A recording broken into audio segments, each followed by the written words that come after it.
A steady rain patters against the roof of the Caldwell home, casting faint echoes through each corridor. It's almost midnight, and Damien Caldwell stands at the kitchen sink, empty glass in hand, wrestling with insomnia. No matter how many times he's tried to close his eyes, sleep refuses to come. The overhead light flickers for a second, just enough to remind him of the thunderstorm outside. He can't help noticing the subtle chill in the house tonight. The air conditioner isn't blasting, but the atmosphere feels cold, uneasy. Rebecca, his wife, went to bed early. She barely said 2 words after dinner, then disappeared into the bedroom. Damien told himself she might just be exhausted, but a knot of worry tightens in his stomach nonetheless. Something's off, and he senses it like a storm brewing. Suddenly he hears a ping. It's a text message alert, only it's not from his phone. On the nearby countertop lies Rebecca's cell phone, screen glowing in the darkness. Instantly, Damien's pulse kicks up a notch. She almost never leaves her phone behind. He sets his empty glass aside, uncertain whether to check the device or pretend he never heard it. He glances at the bedroom doorway. No sound, no movement. Maybe it's just a reminder, he tells himself, but his heart is racing. Lightning illuminates the sky outside the window. For a moment, he feels as though the entire world has brightened, revealing truths he's not ready to face. In that electric second, curiosity overpowers caution. He steps forward, phone vibrating softly on the counter, little droplets of condensation from a stray water bottle reflecting on its surface. He taps the screen just enough to see the preview. One short line stares back at him. Damien's mind reels. "Okay." He swallows hard, his throat suddenly dry. The tone of that text is glaringly intimate. "I miss you, baby." A thunderclap booms as if punctuating the shock that floods his veins. He catches a reflection of himself in the dark window above the sink, wide-eyed, tense, uncertain. Questions hammer his brain. Who is LK? Why is someone texting his wife like this? His fingers tremble, nearly dropping the phone. He fights the urge to unlock it further. Rebecca set up a passcode months ago, and right now it feels like a fortress of secrets. Guilt tugs at him for reading even that much, but he can't unsee the words. "Tomorrow," he whispers. "They're meeting tomorrow?" A rush of images hits him. Rebecca's recent distance, her sudden quiet at dinner, the sidelong glances at her phone whenever it pinged. The pieces fit together in a way that makes his chest tighten painfully. Could it be an old friend? Or someone from her workplace? Or no, he doesn't want to leap to conclusions. But those words are undeniable. "I miss you, baby." Rain intensifies outside, wind driving it against the windows. Damien sets the phone down gently, as if it might explode. His gut is swirling with fear and anger. He has to talk to her, confront her, but how? In bed, she's likely asleep, or she might be awake but intentionally ignoring him. Thunder rips through the sky again, a glaring white flash painting the living room in harsh contrast. Every muscle in his body feels primed for a fight, adrenaline surging. He edges toward the bedroom door, ear tilted to the crack. He hears only the rhythmic hush of the air vent. The idea of bursting in, brandishing her phone, shouting demands for an explanation, he can't do that. Not yet. He's never been the explosive type. She's always said he's too reserved, but right now he wonders if he's been too complacent. Has she grown bored? Has she turned to someone else, LK, for the attention he failed to give? His breath trembles. The phone's screen dims, plunging the kitchen back into half-shadow. The hum of the refrigerator feels unsettlingly loud. The truth weighs on him. He might be seconds away from discovering a betrayal that could break him. He feels a wave of nausea. "Damien," he mutters under his breath. "Just breathe." He inhales sharply, pressing a hand against the cool granite countertop. He glances again at the phone, debating whether to read more.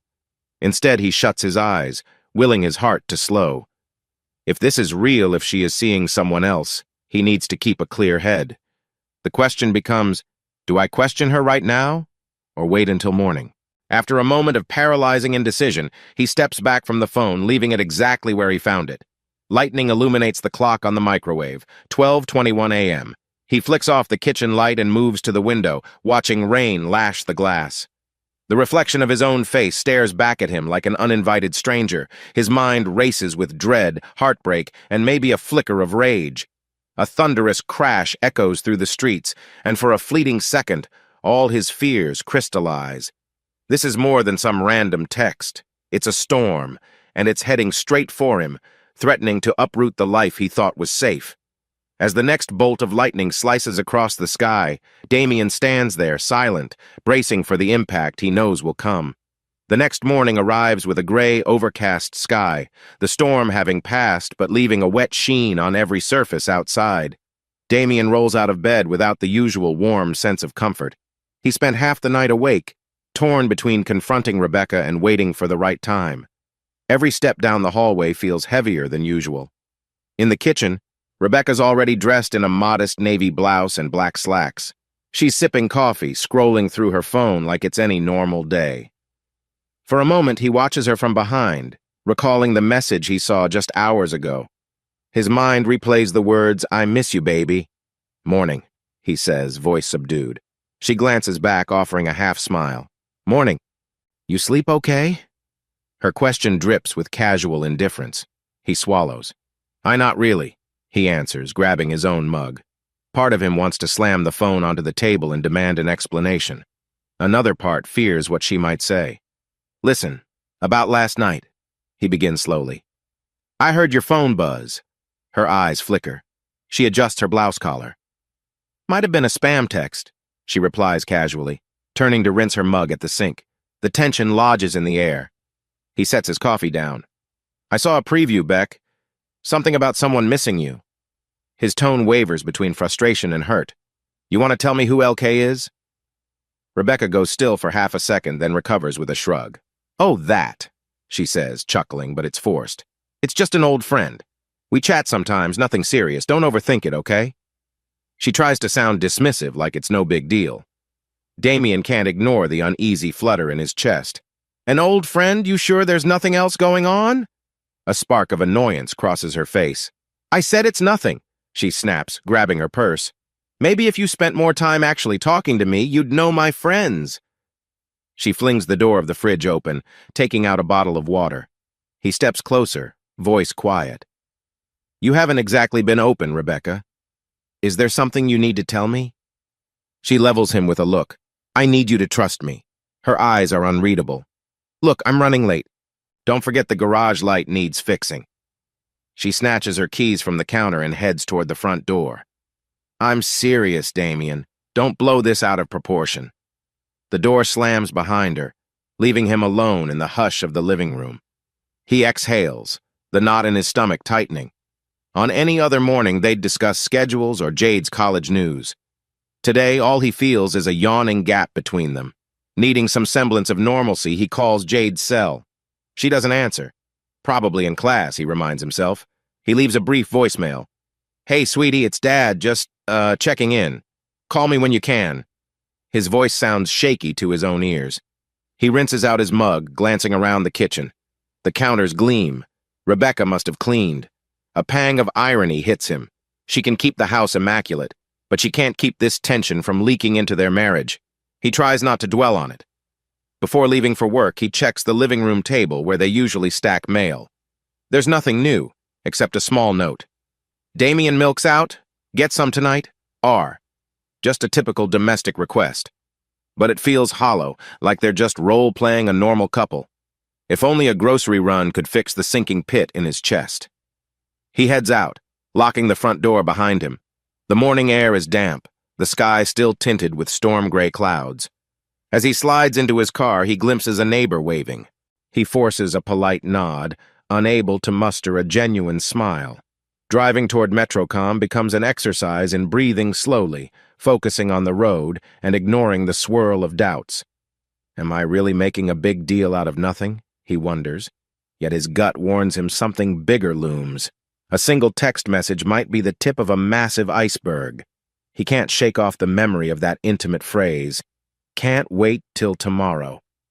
And tomorrow, whatever it brings, feels frighteningly close. Damien arrives at Metrocom half an hour before his shift starts, hoping the extra time will let him catch his breath. The building stands tall with its glass facade reflecting the dreary sky.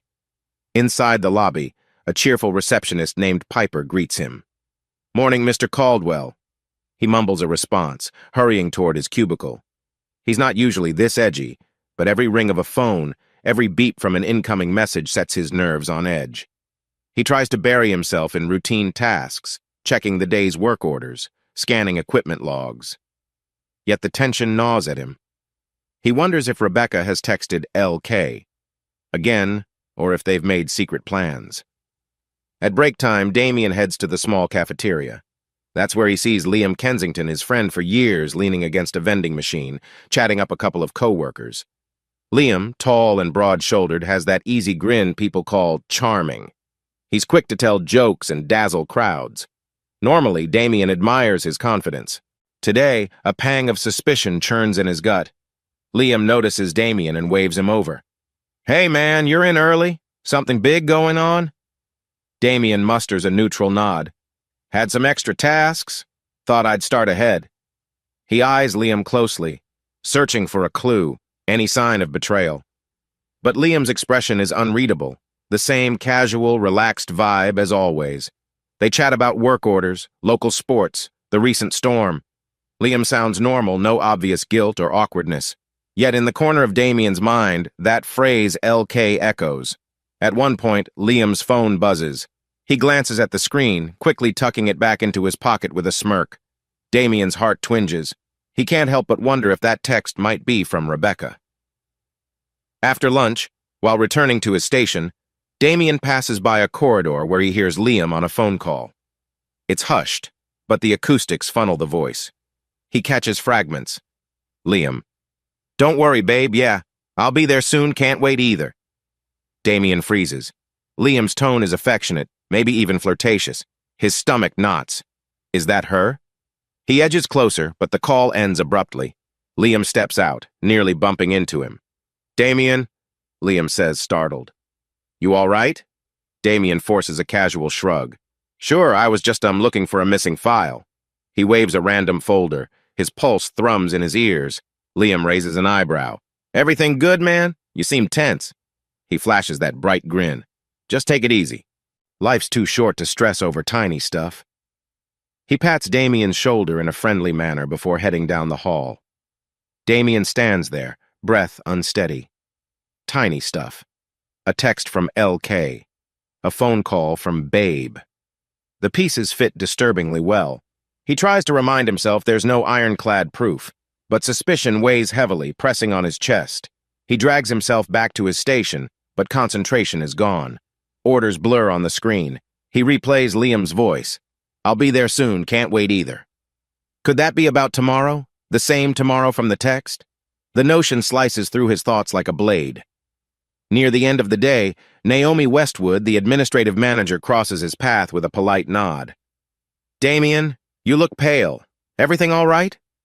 He almost blurts out his entire suspicion, but stops short. She's polite, but they're hardly close. "Just not sleeping well," he murmurs. Naomi offers a sympathetic smile. "If you need anything time off, a talk, let me know. Stress can really pile up." He thanks her weakly and watches her walk away, wondering how she can look so composed while he feels like a cracked statue. He logs off his computer with shaky hands. Tomorrow, he thinks. That word haunts him.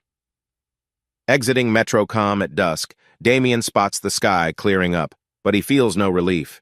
He drives home through fading sunlight. The neighborhoods glow with porch lights flicking on one by one. Inside the house, a stale emptiness greets him. Rebecca isn't home yet. The TV is off, the sofa cushions untouched. A wave of déjà vu hits like the calm before a second storm. He drops his bag on a chair and heads to the fridge, recalling her note. "We're out of milk." He forgot to buy it. Mentally cursing, he sits at the kitchen table. In the quiet, his eyes drift to an envelope of bills on the counter. He sifts through them, noticing a bank statement that looks different from normal. Tearing it open, he spots multiple withdrawals. He doesn't recognize amounts that seem oddly large for daily expenses. A line item from last week, $300 at a place called Moonlight Inn. Another $200 just 2 days ago, unlabeled. Since when does Rebecca stay at an inn? He flips page after page, finding a pattern of discreet but noticeable spending. A chill seeps under his skin. The phone text, the hush phone calls, and now suspicious transactions. This is no mere fling, is it? Could she be funneling money for something bigger? Suddenly, he hears the front door creak. Rebecca steps in with a tense look, setting her purse down. She barely acknowledges him. He braces himself. "I see you're late," he says evenly, trying not to sound accusatory. She shrugs off her jacket. "I had errands." He taps the bank statement on the table. "You withdrew $300 at Moonlight Inn? What's going on?" She glances at the paper, her expression flickering. "I told you, I had errands. That's all." Damien's voice shakes. "Errands at an inn?" A flash of anger crosses her face. "Stop grilling me. I don't appreciate you snooping through accounts." He stands, frustration boiling over. "We share this money, Rebecca. I deserve to know." Her eyes narrow. "You want to do this right now? Fine. I'm sick of being questioned like a criminal." She snatches the statement from his hand, crumpling it. "I said it's my business. Let it go." She turns on her heel and heads down the hallway toward the bedroom. His breath comes in sharp bursts. He steps after her, but she slams the door before he can say another word. In the silence, he feels a cold realization sinking in. Everything her secrecy, the unexplainable withdrawals, that message from LK, spells trouble. He stares at the closed bedroom door, a barrier of wood and resentment. Why is she shutting him out? Has their entire marriage been teetering on the edge, and he just refused to see it? After a moment, he backs away, returning to the kitchen. The overhead light flickers again, reminding him of that first lightning flash the previous night. A battered sense of dread gnaws at him. He suspects there's more to discover, an entire labyrinth of lies, perhaps. Outside, the moon shines faintly through thin clouds, but inside, a suffocating darkness closes in. He checks his phone, hoping Jade might have sent a message. Nothing. The only solace is that tomorrow he might call her again and try to feel less alone. For now, though, the house is a silent battlefield. He can almost taste the tension in the air, sharp as metal. Damien lowers himself into a chair, staring at the bedroom door. How did they get here? So distant. He replays the night's confrontation, her anger, her refusal to explain. That text message from LK, swirling in his mind, becomes a constant reminder that his world is unraveling faster than he can mend it. He wonders if he even wants to mend it if Rebecca's already decided to walk away. His eyes drift toward the window, to the faint glow of a street lamp outside. All he can do is wait, locked in uncertainty, as the night crawls on. Sunday afternoon arrives with crisp autumn air and a sky so bright it practically glistens off the stadium lights. Damien Caldwell parks his car near the entrance, stepping out to the distant roar of the crowd inside. He glances at his phone, no message from Rebecca, which feels oddly unsettling. She simply said she was busy, but gave no clue where she'd be. Damien spots Liam Kensington leaning against a railing just outside the gates. Liam's wearing a team cap, a broad grin on his face as he calls out, "Hey man, ready for a big one?" Under normal circumstances, Damien would have matched that enthusiasm. Today, though, he forces a half smile, still haunted by the suspicion that churned his guts all week. They shuffle through the turnstiles with thousands of other fans, the hum of excitement palpable. Liam seems at ease, chatty, cracking jokes about the opposing team's defense. Damien tries to keep up appearances, but something in him remains tense, like a coiled spring waiting to snap. Each time Liam's phone buzzes, Damien's pulse spikes. They find their seats in the stands, third row from the top. The view is decent enough, showcasing the entire field.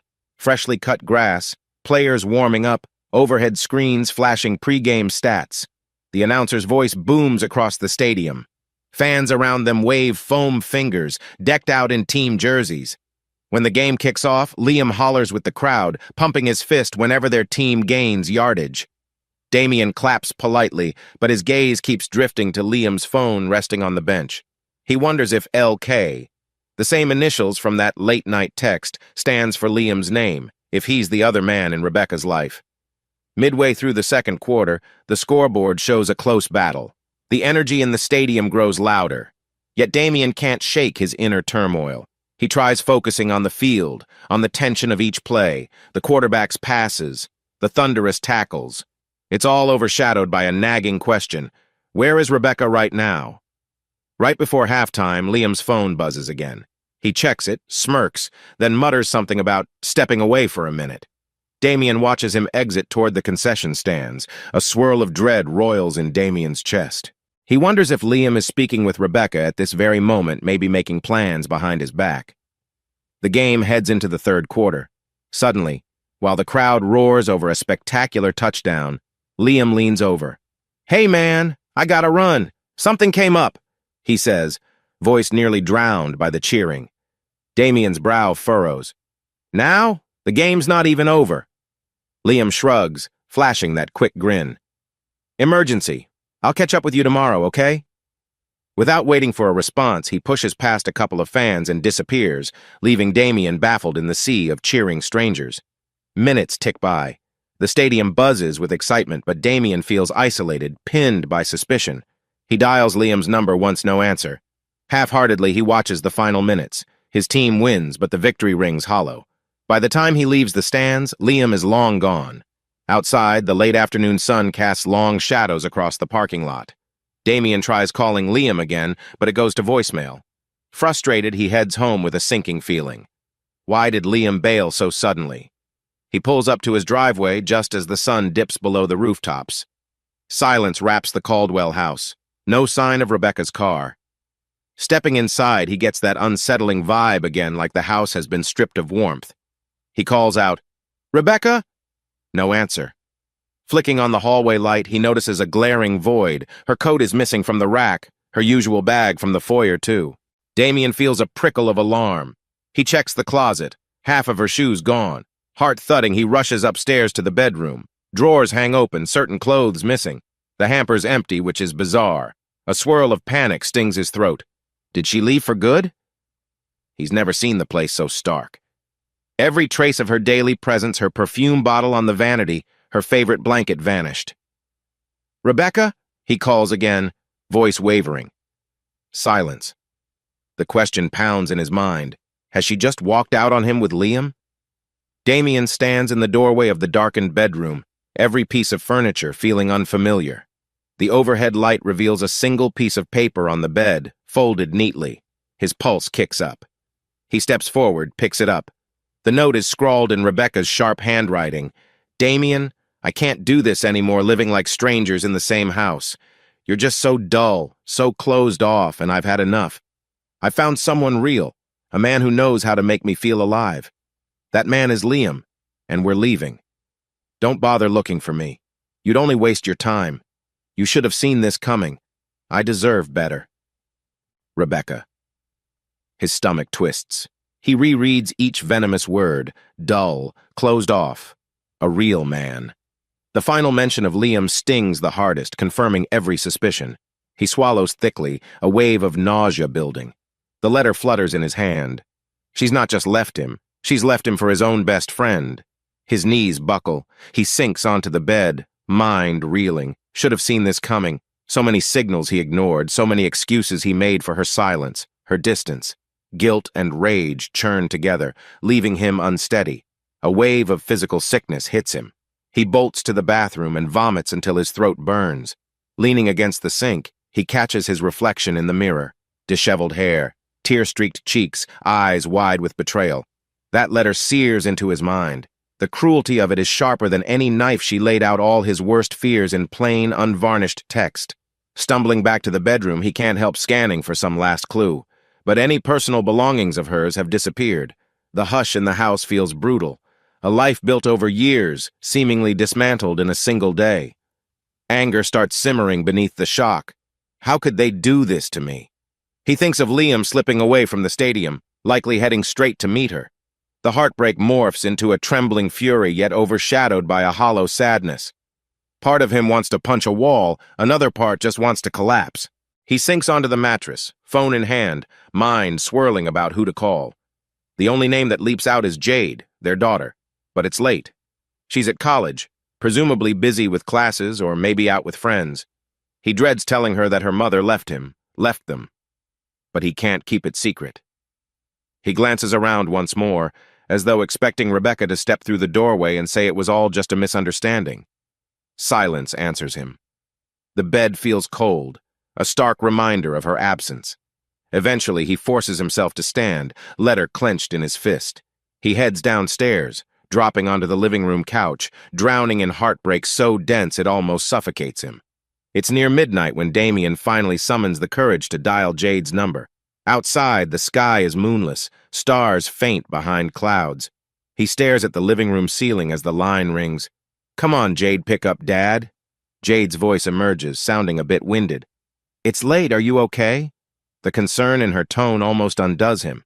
He exhales shakily. "Hey, sweetheart. I need to tell you something," he says, trying not to let his voice crack. "It's about your mom." On the other end, Jade goes quiet a moment. "What's wrong? Is she sick?" He swallows, tears burning at the corners of his eyes. "She left, Jade. She packed her things and walked out this afternoon. Left a note." His voice barely steady. "She's with Liam Kensington." A stunned pause. "Wait, you mean Liam, your friend Liam?" Jade's voice jumps an octave in disbelief. "No, that's insane. She can't what?" Damien closes his eyes, imagining Jade's face twisted in shock. "I'm sorry, honey. I wish it wasn't true." He hears Jade sniff as though tears are beginning. "She just walked out?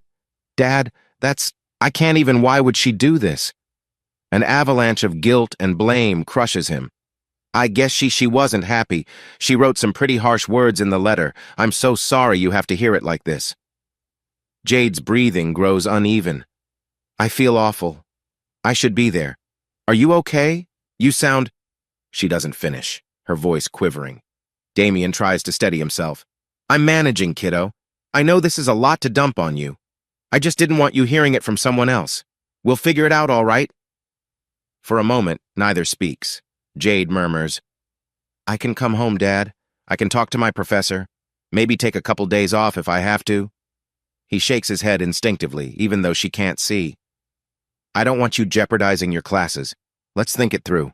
You do what you have to, okay?" Another pause. "Okay." She relents, voice thick with tears. "But call me if you need anything. Promise?" "Promise," he whispers, feeling tears slip down his own cheeks. "I love you, Jade." "Please take care of yourself." "I love you too, Dad," she answers, soft but firm. "Stay strong." He ends the call and stares at the phone in his hand. The house, even emptier than before, closes in on him like a dark cave. At least Jade knows the truth now. Yet that does little to ease the raw ache. Finally, he drags himself upstairs, letter still scrunched in his pocket, hoping for a few hours of restless sleep. Dawn breaks behind a dull gray sky. Damien wakes from a fitful sleep, head pounding from the emotional toll. He showers mechanically, dresses in the same work pants he wore last week, hardly noticing the wrinkles. The entire weekend sits in his stomach like lead. He arrives at Metrocom with a hollow sort of autopilot. The lobby's bright lights feel harsh, and the usual greetings from co-workers hit his ears like static. He mutters a quick morning to the receptionist, Piper, but avoids eye contact. At his desk, he tries to focus on daily tasks, checking system logs, scheduling repairs, but his mind drifts. By mid-morning, he senses hushed murmurs around him. Two technicians, Carl and Morgan, stand by the water cooler, whispering. Their eyes flick toward Damien. Another co-worker at a nearby station quickly looks away when Damien glances over. He overhears fragments. "Went off with that friend of his, no one's seen her since." The weight of humiliation seeps through him, word spreads fast, apparently. In the break room, he's cornered by Grant, a manager from another department. "Hey man, I heard something. Is it true your wife ran off?" Damien's jaw sets, but he can't muster the energy for denial. Yeah, it happened." He tries to exit swiftly, but Grant lingers awkwardly, patting his shoulder with forced sympathy. By lunchtime, the isolation sets in. People either stare or studiously avoid him. Another snippet of gossip drifts by. "He must have been clueless she's with Liam, right?" Each overheard comment feels like a paper cut to the heart. Desperate for a distraction, Damien calls around to some of Rebecca's relatives, half hoping they might give him a clue, half hoping for reassurance. Instead, he's met with frosty indifference or vague acknowledgments that they suspected something. The phrases echo in his ears. We thought she'd do it sooner or later. Shoulders slumped. He returns to his desk, phone in hand, mind reeling. He never realized how thoroughly alone he could feel. Sure, he has some friends, but Liam was his best friend. And Liam's gone with his wife. Everyone else at Metrocom seems to regard him as a tragic figure or a juicy piece of gossip. By the end of the day, darkness gathers in his chest, an unrelenting sense that everything has crashed down. He powers off his workstation, ignoring the final glances from curious co-workers. In the parking lot, the sky overhead is still draped in dull clouds, the sun already setting beyond city rooftops. The air smells of damp pavement, the remains of last week's rain lingering. Slumping behind the wheel, he exhales shakily. He imagines returning to that empty house, where every room reminds him of her absence. Now that the secret is out, he wonders if it's only going to get worse before it gets better. The raw heartbreak in Jade's voice last night still echoes in his mind. Guilt, humiliation, sorrow, it all weighs on him like an avalanche. As he drives home, headlights blinking in the slow-moving traffic, he realizes he has no idea how to mend his shattered life. Rebecca's betrayal took a sledgehammer to his sense of security. Even so, a quiet determination flickers somewhere beneath the grief. He must get through this for Jade's sake, if nothing else. He glances at his reflection in the rearview mirror, a tired, lonely man trying to hold it together. The question throbs in his head. Where do I even start? Morning sunlight glints on the mirrored exterior of Metrocom's office tower, but Damien Caldwell trudges through the automatic doors with a heaviness weighing him down. Ever since Rebecca left him for Liam, he's operated on autopilot, going through the motions without truly seeing or hearing his surroundings. He heads upstairs to the maintenance floor, where rows of cubicles house technicians scanning system logs and prepping for the day's tasks. Damien tries to focus on his own assignments. There's a complicated device repair scheduled in Lab C, something involving a specialized circuit. Ordinarily, he'd relish the challenge.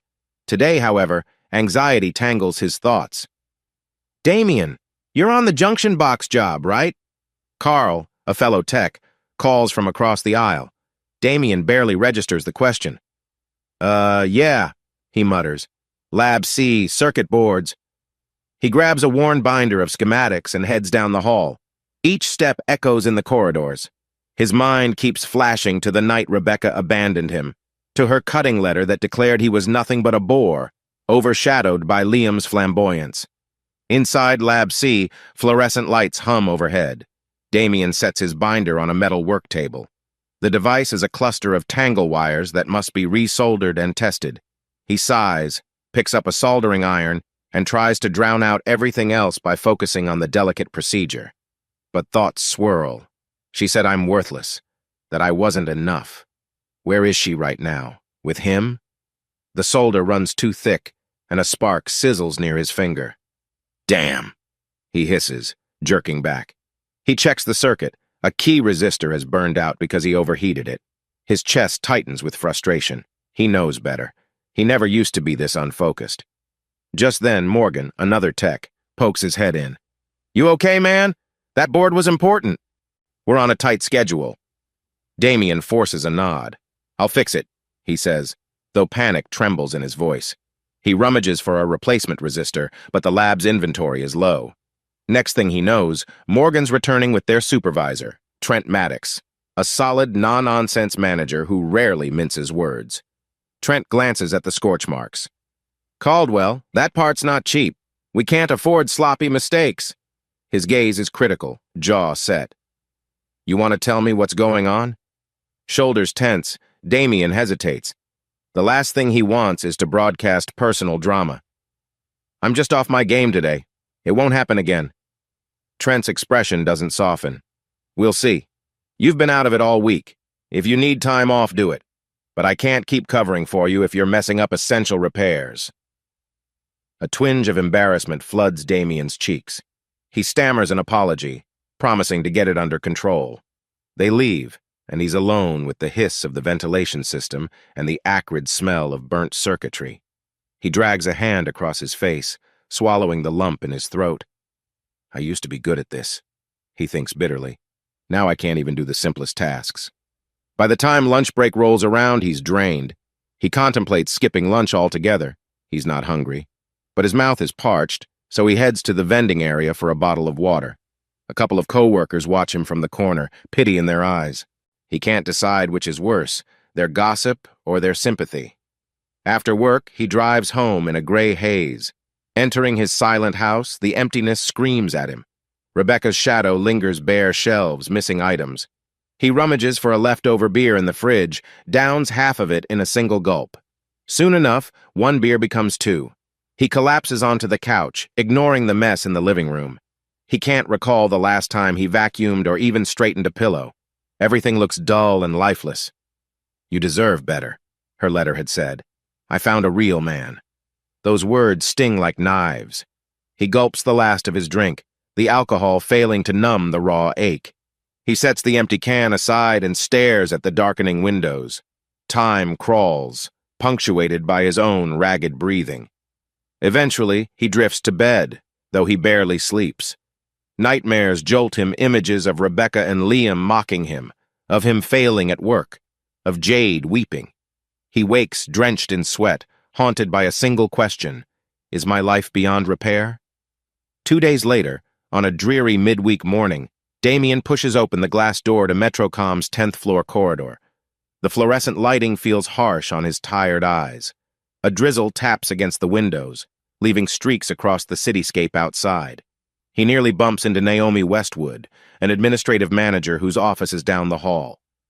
She's carrying a stack of folders, a gentle but concerned expression lighting her features.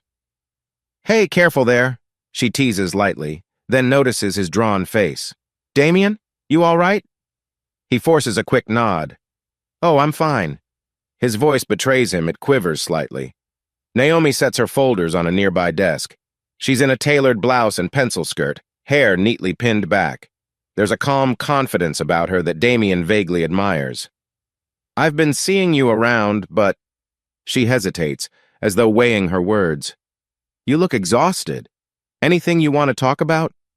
Normally, he'd dodge such a question, but the mix of sincerity in her tone and the stress swirling in his head prompts him to let slip the smallest truth. "I've been dealing with some personal stuff," he admits. "It's messing me up." Naomi's gaze softens. "I get it. Life can steamroll you sometimes, especially when you try to juggle your job and everything else." She exhales. "If you ever need a break or just a coffee chat, my door's open." Part of him wants to shrink away. He hates burdening others. But he also feels a flicker of relief. "Thanks," he murmurs. "I might take you up on that." She arches a brow. "How about today at lunch? I was going to drive out for a sandwich at Milo's. Not exactly gourmet, but it beats the vending machine. You in?" Her invitation catches him off guard. It's been a long time since he's had an actual lunch with someone other than Liam, and that ended badly, to say the least. He shrugs, trying to muster a polite smile. "Sure. Why not?"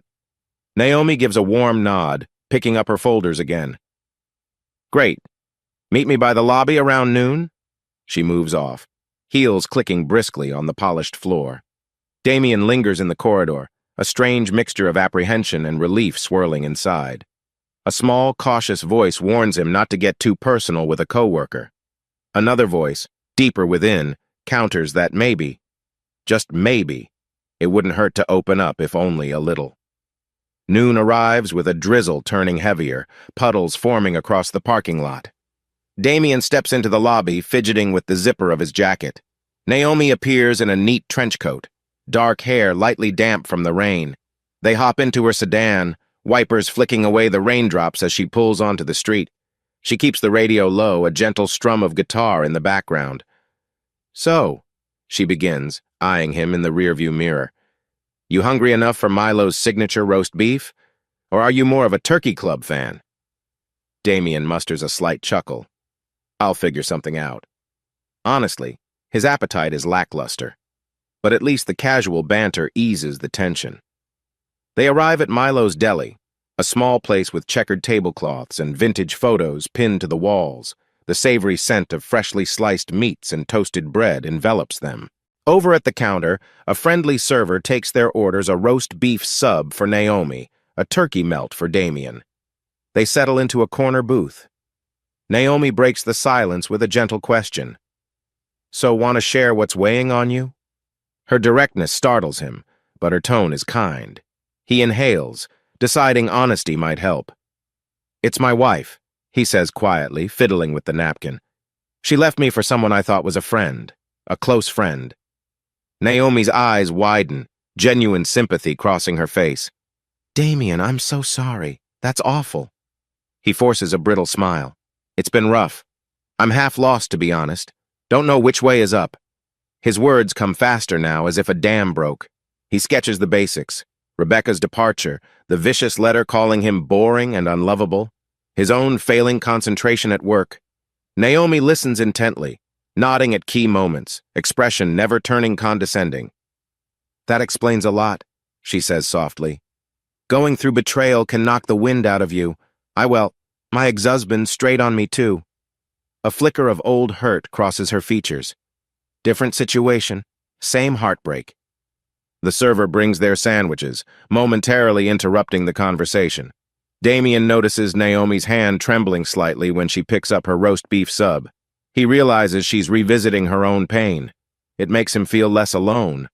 They eat in relative silence for a bit, the background noise of clinking plates and low chatter filling the deli. Finally, Naomi sets her sub down. You know, she begins, choosing her words carefully. You can't let this define you. I learned that the hard way. For a while, I let my ex's betrayal convince me I was worthless. But the truth is, they're the ones who made selfish choices. Damien nods, though shame still weighs on his heart. Easier said than done. I keep hearing Rebecca's words in my head. Naomi offers a small, encouraging smile. I get it. The hardest part is deciding not to give those hurtful words power over you. If you're always waiting for an apology or for them to fix your heart, you end up stuck. She tilts her head. You ever think about focusing on yourself? Doing things that remind you of your own worth? He fiddles with his napkin again, swallowing a lump in his throat. It's been a while since I thought I had any worth, he admits. But maybe you're right. Naomi's eyes warm.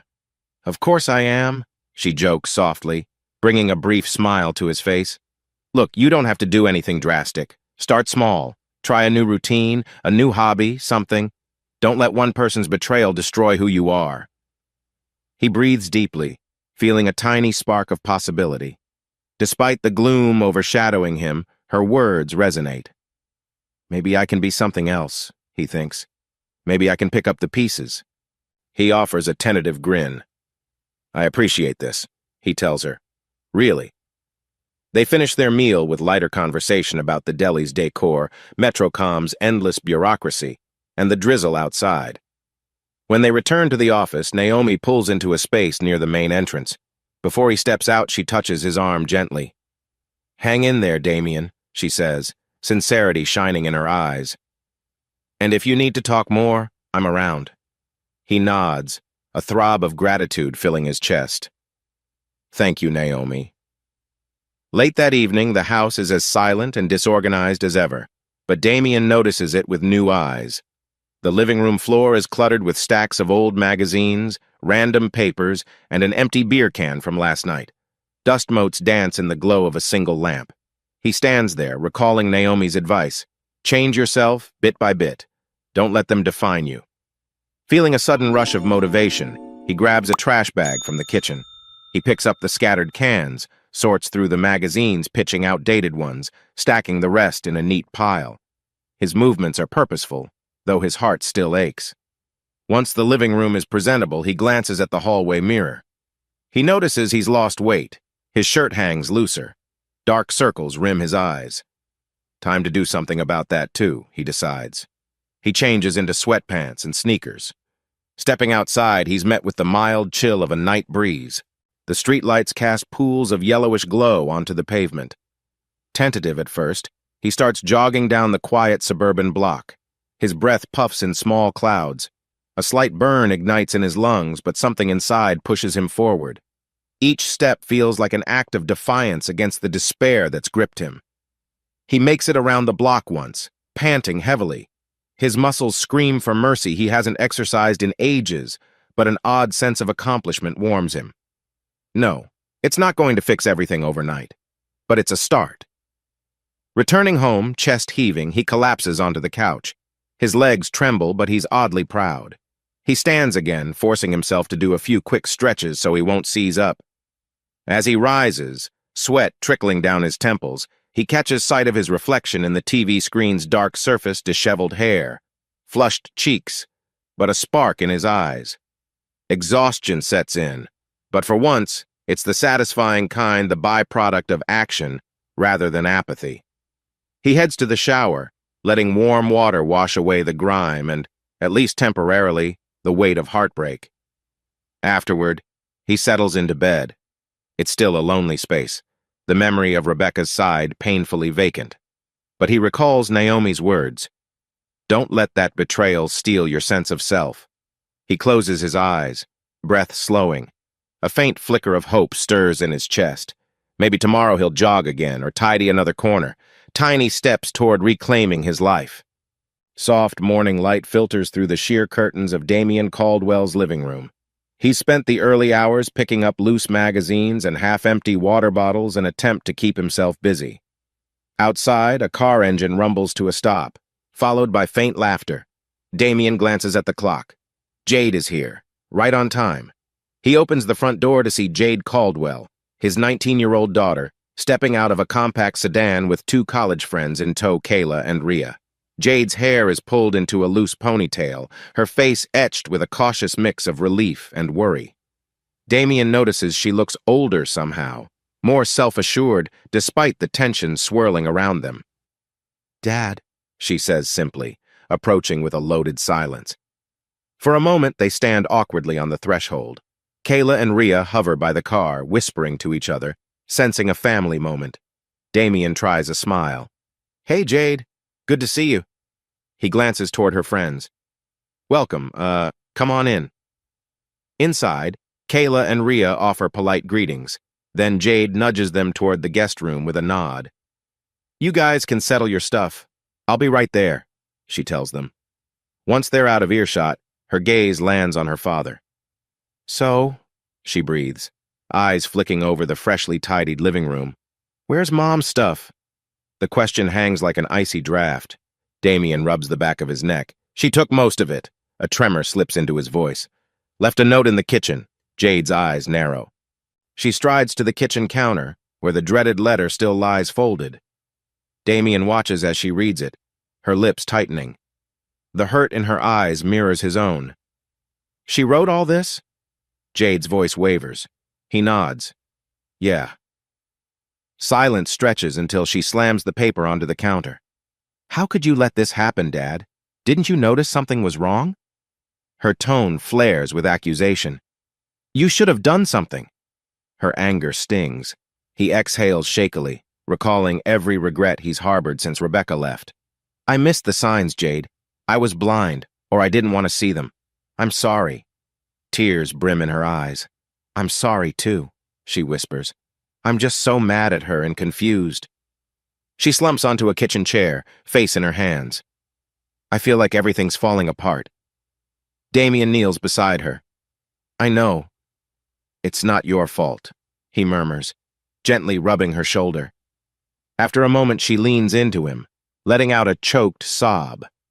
Their argument melts into shared grief, father and daughter clutching each other with an intensity that speaks to weeks of pent-up emotion. Eventually, Jade wipes her eyes and manages a tiny nod. "I think I'll stay here a few days, Dad. I have a short break from classes anyway. I just want to make sure you're okay."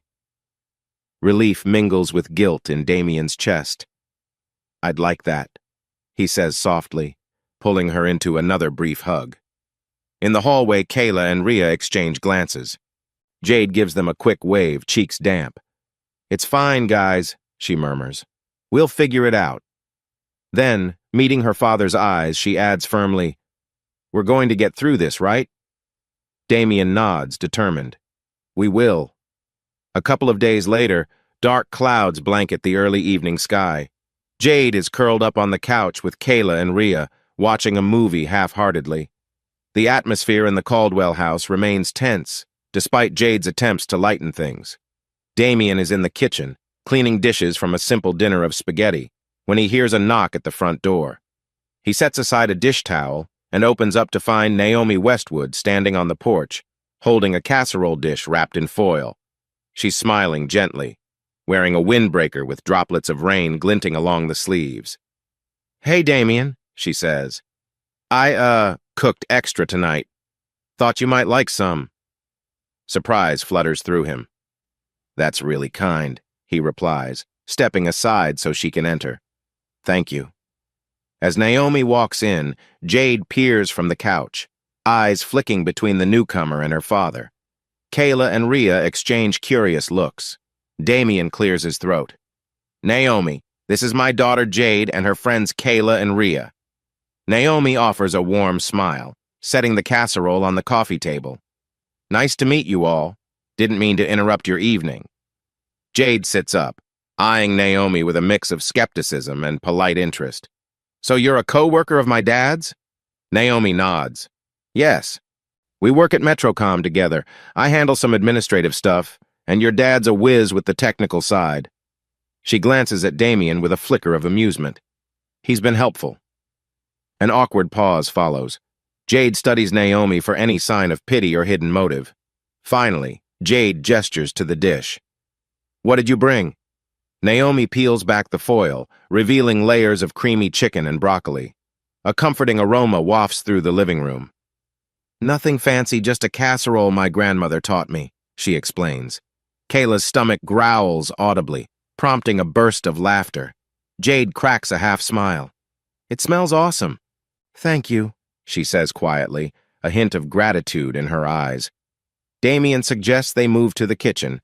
Naomi helps set out plates while Kayla and Rhea chat excitedly about the food.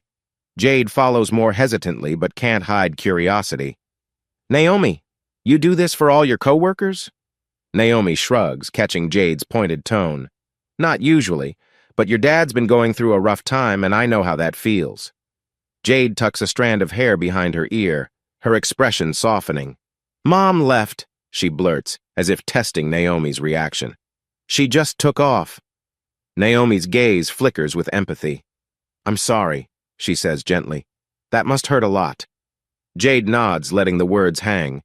Then she nods again, more decisively. "Yeah, it does." Her shoulders relax a fraction. The sincerity in Naomi's voice seems to calm her. Damien watches this exchange with quiet relief.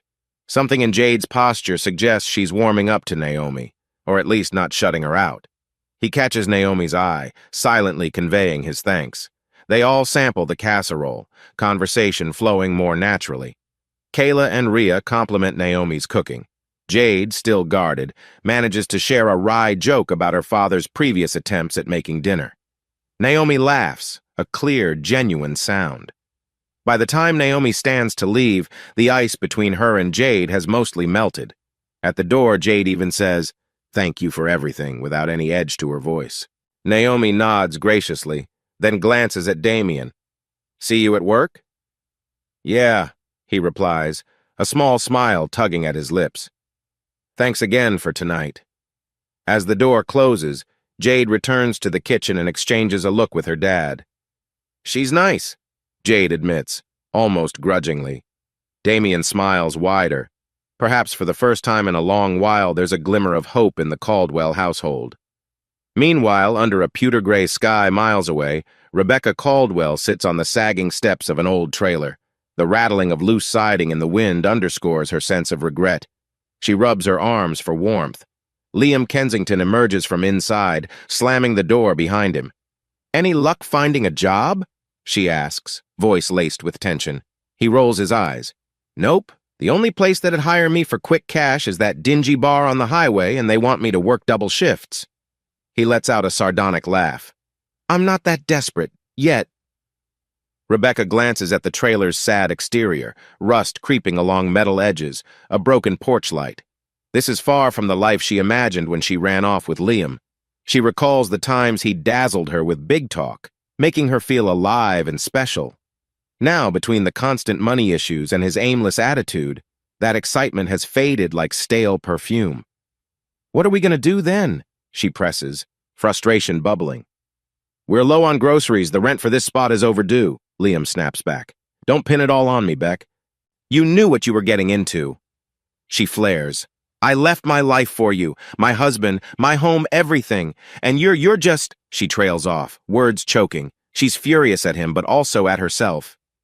Just what? He challenges, crossing his arms. Her anger softens into weary despair. Just not who I thought. You promised me a new start. He huffs, stepping down onto the dirt. We can't wave a magic wand and fix everything overnight, all right? Another gust of wind rattles the trailer, a fitting metaphor for their shaky relationship. A long, simmering silence follows, broken only by the distant whine of a passing truck on the nearby road. Rebecca thinks about Damien, the house they once shared, his steady work ethic. Part of her wonders, did I ruin the best thing I ever had? Liam tosses a cigarette butt onto the ground, stomping it out. I'm heading to the bar. Gonna see if I can hustle some pool games for cash or something. He wanders off, leaving Rebecca alone on the rickety steps, staring at the bleak horizon. She pulls her jacket tighter, tears stinging the corners of her eyes. This was supposed to be a grand escape, yet it feels more like a self-imposed exile. With the wind chilling her to the core, she realizes for the first time that maybe the real man she wanted was the one she left behind. Back in town, a crisp evening breeze sweeps the streets as Damien parks outside a modest apartment complex. On the second floor, warm light spills from a window Naomi Westwood's place. She invited him for a simple dinner, and though he felt nervous, he'd agreed, drawn by her gentle warmth. He knocks lightly on her door.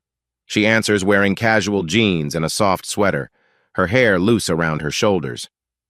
A mellow instrumental track floats through the apartment, mingling with the aroma of garlic and herbs. Come in, she says, smiling. The living area is cozy, decorated with potted plants and a few watercolor paintings. In the open kitchen, a small table is set with 2 plates, flickering candles adding a gentle glow. Damien inhales, catching the scent of baked chicken. Smells fantastic, he comments shyly. They settle at the table, sharing small talk about work. Naomi jokes about corporate politics at Metrocom, and Damien chuckles, tension easing. Over dinner, the conversation deepens. She tells him about her divorce years ago, how she felt worthless, how she rebuilt her life step by step. He listens intently, moved by her openness. In return, he speaks of his loneliness after Rebecca's departure, of Jade's return, and the emotional whirlwind in his house. Halfway through the meal, Naomi reaches out, lightly resting her hand on his forearm. You're stronger than you think, Damien, she says softly. I see it every time you choose to keep going, no matter how broken you feel. His pulse quickens at her touch. I'm just trying to stay afloat, he admits, a slight tremor in his voice. They finish dinner, clearing dishes and moving to the living room couch. Candles flicker on a side table, painting their faces in gentle light. Damien's heart thrums with a mix of nervousness and gratitude. He hasn't felt this comfortable in ages. Naomi leans closer, sincerity shining in her eyes. You deserve happiness, she whispers. A quiet moment stretches between them. He tentatively slips his arm around her shoulders, and she nestles closer, warmth radiating through both of them. In that hush, the hum of the city outside fades. A flutter of connection sparks tentative, yet real. They share a soft, unhurried kiss, more an affirmation than a passion-fueled surge. It's gentle, a fragile step out of heartbreak. When they pull back, Damien exhales shakily, a faint smile curling his lips. Naomi rests her head against his chest. Neither speaks, but an unspoken understanding passes. This is a new beginning, a tender hope lighting the darkness they've each endured. By the time Damien heads home, the city lights twinkling under a moonlit sky. He feels something shift inside. An ember of possibility glows where despair once ruled. Maybe, he thinks, happiness isn't beyond reach after all. A dazzling morning sun glitters off the reflective windows of Metrocom, where Damien Caldwell arrives earlier than usual. There's a charged buzz in the building. Senior managers and department heads are gathering for a major briefing led by Evelyn Saunders, the direct supervisor of Naomi Westwood and a top figure in the company's administrative hierarchy. It's rare for tech personnel like Damien to attend, so he senses something significant might unfold. He makes his way to the 11th floor conference room, a space typically reserved for high-level strategy sessions. Through the glass walls, he spots a dozen or so employees, some flipping through thick binders, others chatting in low voices. Naomi catches his eye from across the table, offering him a small, supportive smile. Damien slips into a seat and notices a neat placard with his name Mr. D. Caldwell marking him as a recognized attendee. He swallows, nerves fluttering. In the past, his contributions at Metrocom were strictly fix this, troubleshoot that. He never imagined he'd be at a major meeting, let alone potentially presenting. Evelyn Saunders, a poised woman in a crisp navy blazer, calls the room to order. She explains the agenda. Metrocom faces rising operational costs and must innovate to remain competitive. We'll be hearing proposals from several staff who've shown initiative, she says, adjusting her glasses. First up, Damien Caldwell from Technical Maintenance. A hush falls. Damien's heart pounds. Exchanging a quick glance with Naomi, he stands, moves toward a small podium, and clears his throat. The overhead lights cast a mild glare on the glossy conference table, but he takes a breath, remembering the improvements he's meticulously planned during many late nights. Good morning, he begins, voice steadier than he expected. I've been analyzing our maintenance logs and realized we're repeating the same fixes across multiple sites. That redundancy leads to wasted time and resources. So I've devised a streamlined procedure essentially, a central repair hub approach. Field technicians would do a quick preliminary fix, then funnel complex repairs to specialized teams, cutting overall downtime. He speaks for 10 minutes, using slides Naomi helped him refine. The room grows quiet with concentration, and when he finishes, Evelyn looks intrigued. Another manager leans forward, tapping a pen thoughtfully. They pepper him with questions. How cost-effective? Implementation timeline? Staff needed? Damien fields each query, his answers more confident as he warms to the subject. Finally, Evelyn nods in approval. Impressive data, Mr. Caldwell. We've needed fresh ideas to tackle overhead. This could be a game changer. Applause ripples around the table. As the session closes, she addresses the group. I'll be scheduling follow-up with you, Damien, about a larger role in overseeing these improvements. A smile touches her lips. In other words, we're considering you for maintenance manager, if you're open to it. Damien's stomach flutters with excitement. For so long, he defined himself as a lonely, broken man whose wife left him.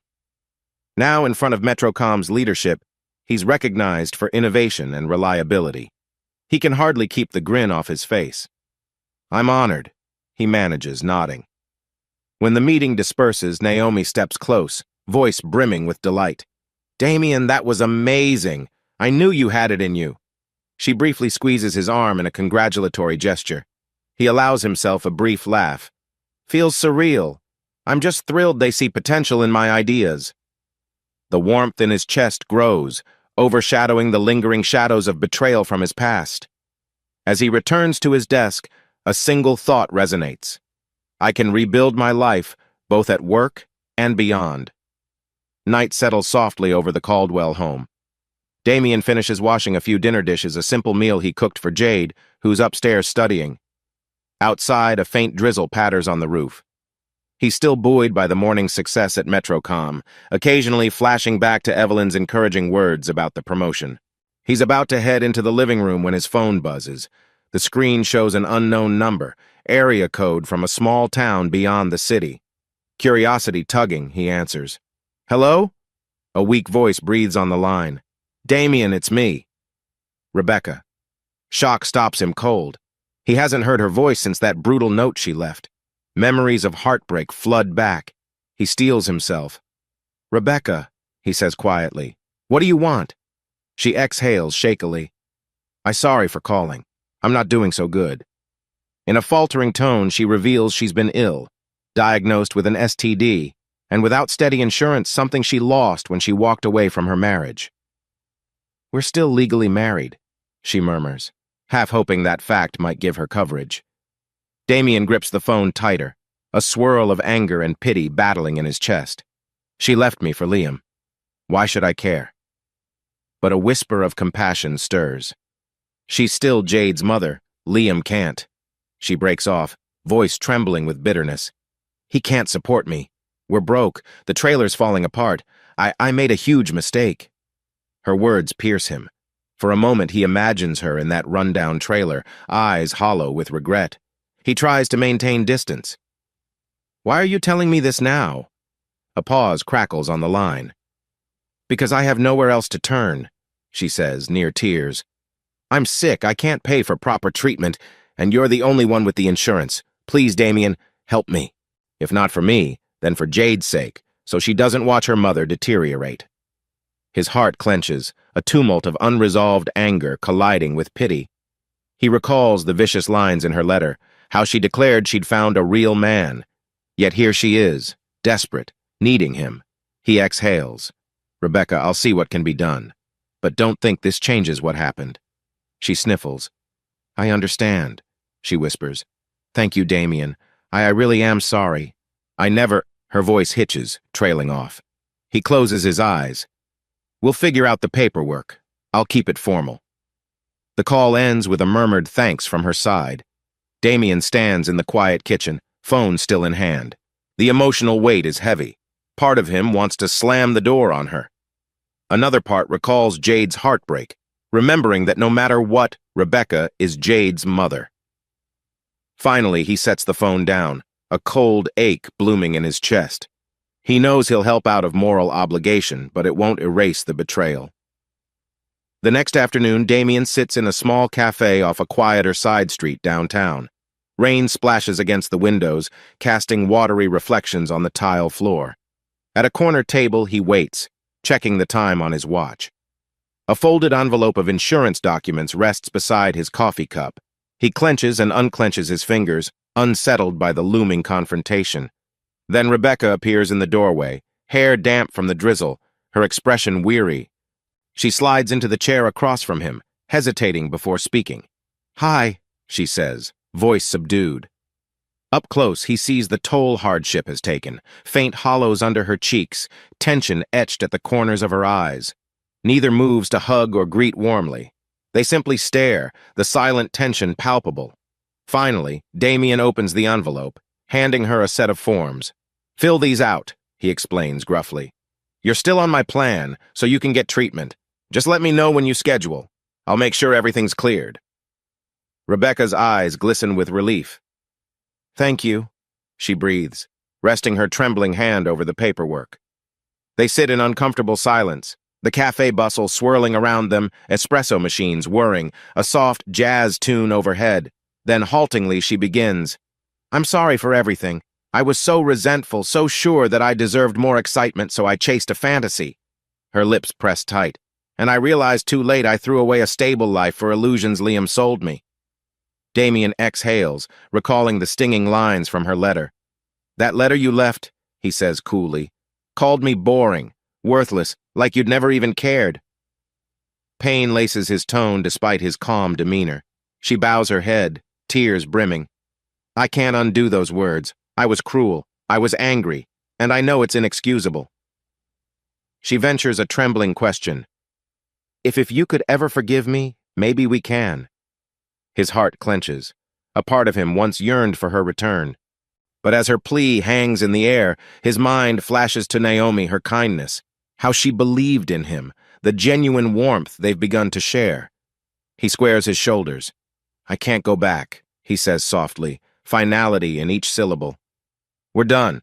I'll help with your medical needs, but that's it. Rebecca seems to shrink in her seat, tears slipping free. I understand, she manages, voice trembling. I guess I lost my chance. A wave of quiet washes over them. Damien reaches for his coffee, hand steady. No triumph or revenge fills him, only a sad resignation. You chose your path, he murmurs, and I'm choosing mine. They part ways outside the cafe. The rain has ceased, leaving the pavement glistening under pale afternoon light. Rebecca hesitates as though wanting to say more, but Damien only offers a distant nod. Then he turns and strides off, not looking back. The hollow ache in his chest remains, but he recognizes a distinct clarity he has truly moved on. Sunrise the following morning streaks the Caldwell neighborhood in soft gold. But Damien is in no mood to admire it. He's double-checking the divorce paperwork on his kitchen table, a stark reminder of the last step to legally sever himself from Rebecca. Jade gave him a supportive hug before leaving for campus duties, urging him to finalize everything. That's when his phone rings, the screen flashing Liam Kensington's name. Damien's gut churns. Why on earth is he calling now? He reluctantly answers, "Damien!" "Long time, buddy," Liam says in that smooth voice. "Listen, we need to talk. I've been thinking maybe we can patch things up." Damien's jaw tightens. "Patch things up," he echoes. "You stole my wife. You lied to me for months. There's no patching that up." Liam tries a friendly chuckle like the old days after a football game. "Look, man, stuff got complicated. But we were friends once, tailgating, beers, everything. Let's not throw that away. We can catch a game, maybe share those season tickets again." The audacity leaves Damien momentarily speechless. The words that pour out next hold a simmering fury. "You destroyed my marriage, humiliated me in front of everyone, and now you want to bond over football?" His voice rises, not quite a shout, but trembling with anger. "Are you for real?" A beat of silence. Liam's tone turns defensive. "Hey, it's not like I forced her to come with me. She wanted to. We had something special. It just didn't work out. Anyway, life's short, right?" Damien grips his phone, knuckles white. A flood of memories surges nights at the bar, inside jokes, the day he discovered that text. "Yeah," he says icily. "Life's short. Too short to keep traitors in it." Liam sputters, "Damien, come on!" "No!" Damien cuts him off, voice steady. "This is done. Don't call me again. I want nothing to do with you or whatever half-baked apology you think you're offering." He ends the call before Liam can respond, heart hammering. Anger thrums in his veins, but a sense of finality also settles over him. This is the last tie to that toxic betrayal, severed for good. Still trembling slightly, he picks up the divorce papers. Setting them in a neat folder, he breathes out. "All right," he murmurs, trying to calm the adrenaline rush. "Time to file these." There's no satisfaction in it, only a sober necessity. Within an hour, he's at the county courthouse, signing and initialing forms under a fluorescent lamp's hum. The clerk stamps the documents, the final ring of authority confirming the end of his marriage. Stepping back into daylight, he stands on the courthouse steps, inhaling crisp air. The morning sun feels different now, a quiet promise of a new chapter. As he heads down the sidewalk, folder in hand, he reflects that he's not celebrating instead. He's making peace with what's gone. He pictures Jade's supportive smile and Naomi's gentle encouragement. A small, genuine hope kindles in his chest. I'm free to move forward on my own terms. A gray, overcast sky hangs low over the Caldwell home as Damien checks his mailbox. Among the usual flyers and bills, he finds an official envelope from the county courthouse. Stepping onto his front porch, he carefully opens it. The letter states, "Your divorce is now final." For a moment, he just stares, heart pounding a staccato rhythm. Every memory of Rebecca flashes by. The bitter letter she left, the heartbreak, the sleepless nights. Then his gaze lifts to the sky, and he exhales a breath he's held for too long. It's done. I'm free. Yet a quiet ache lingers in acknowledgement of what once was. Inside, his daughter Jade stands near the living room, having noticed his solemn expression. "Dad?" she prompts gently. Wordlessly, he hands her the letter. She scans it, then sets it aside. Wrapping her arms around him, she murmurs, "I'm sorry it all came to this, but I want you to be happy now." There's conviction in her voice. He returns the hug, tears pricking his eyes. "I know, Jade. I never expected things to go this way. But maybe it's a chance to rebuild." She presses her forehead against his shoulder. "You deserve it," she says. "Don't let what Mom did define you. You're stronger than that." As Jade releases him, he sees compassion in her gaze. The house feels strangely lighter without the specter of an unfinished divorce looming. A swirl of emotions floods him, relief, sadness, a faint sense of triumph. Later that evening, he sits by the window, the final decree in his hands. He quietly cries, not solely out of loss, but also from a rising sense of hope. It's official now, he thinks. I can truly move on. A week later, bright sunlight floods a grand conference hall downtown. Metrocom hosts its annual shareholder meeting, a more formal gathering than anything Damien has attended before. Rows of suited executives mingle with smaller investors and staff. The stage is adorned with a wide projection screen displaying the company's logo. Damien stands off to one side, heart thumping. He's wearing a decent blazer, an upgrade from his usual work shirt. Naomi Westwood waits behind him, offering a warm squeeze of his shoulder. "Just breathe," she whispers. They turn as Evelyn Saunders steps to the podium. Her voice projects confidence through the microphone. This past fiscal year, Metrocom tackled major operational challenges, and we saw breakthrough results. One key contributor to those results has been Mr. Damien Caldwell, who spearheaded the maintenance optimization project. Applause ripples. Damien swallows hard, stepping forward at Evelyn's beckoning. "Mr. Caldwell's innovations," Evelyn continues, "saved us significant time and resources. In recognition of his achievements, we're pleased to announce his promotion to Vice President of Maintenance and Service, overseeing a newly combined division." The applause swells. Damien's cheeks warm with both excitement and humility. He glances at Naomi, who's beaming. He offers a polite nod to the crowd, mustering a measured "thank you" into the mic. "I owe it to my team and the support from everyone here," he says, voice slightly shaky. "We'll keep pushing forward." Evelyn shakes his hand firmly. The moment feels electric, like a door swinging open to a brighter future. As Damien steps off stage, Naomi is the first to greet him, her smile radiant. "VP Caldwell," she teases softly, "has a nice ring." He can't help but laugh. "It's still just me," he replies. But inside, a powerful sense of renewal blossoms this second chance at both career and life. That evening, with the meeting's success behind him, Damien invites Naomi for a private celebration. They find a small, upscale bistro on the city's riverfront, where lights from passing boats shimmer across the water. A gentle breeze drifts through the open-air patio. At a cozy table by a glass railing, they savor a quiet dinner. Grilled salmon for Naomi, a steak for Damien. Candlelight flickers between them, reflecting in Naomi's dark eyes. They talk about the day's excitement at Metrocom, the future of the new department, and the relief Damien feels at finally closing the chapter with Rebecca. As dessert arrives, an elegant slice of chocolate torte, Damien's pulse quickens. He's planned for this moment, rehearsed the words. Naomi sets her fork down, noticing the shift in his demeanor. "Naomi," he begins softly, reaching for her hand. The city lights glow around them, framing the scene in a gentle hush.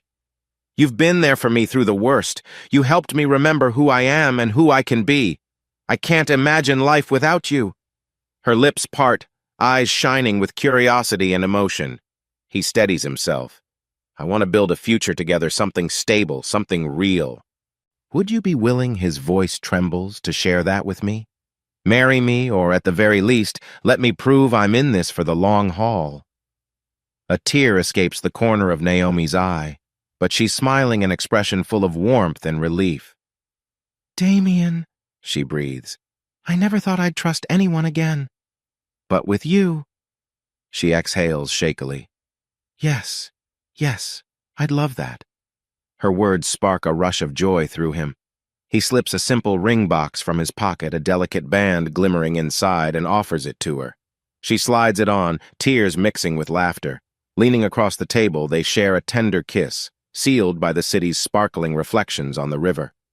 A month later, the culminating event arrives on a bright Saturday afternoon at Metrocom's sports field, a casual corporate gathering that includes employees and their families for a friendly flag football game.